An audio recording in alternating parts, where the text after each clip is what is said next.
In this tutorial, I'm going to show you some basic effects in Adobe Premiere Pro. So I realised that at the top here we've got something missing, which is the video that we brought through. Remember, you can always move your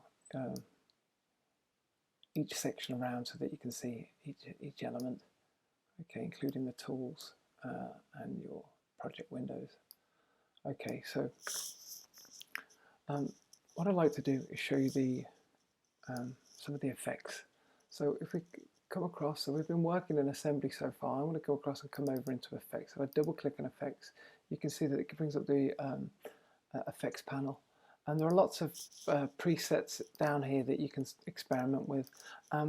One that you might use, I mean, go ahead, is cropping. Cropping is quite an important aspect at times, so we can put in crop. The way we do it is we just grab this component and then we pop it over into the thing that we would like to crop.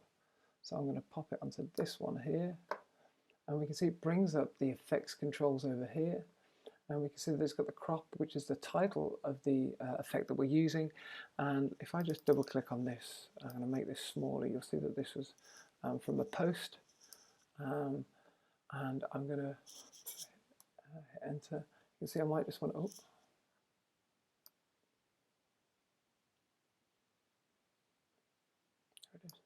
I might just want to take off the top of that. So if I go carry this along, you can see that it starts to chop off that component for us. And if I come to the bottom, move that along, okay, it's going to start to chop off the bottom. Okay, so then if I press play, now you'll see that that will be gone.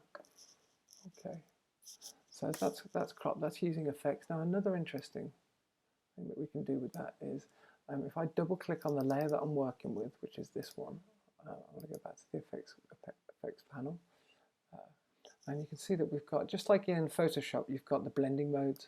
I'm going to hit multiply. I want you to experiment with the multiply. This gives you the opportunity to kind of overlay things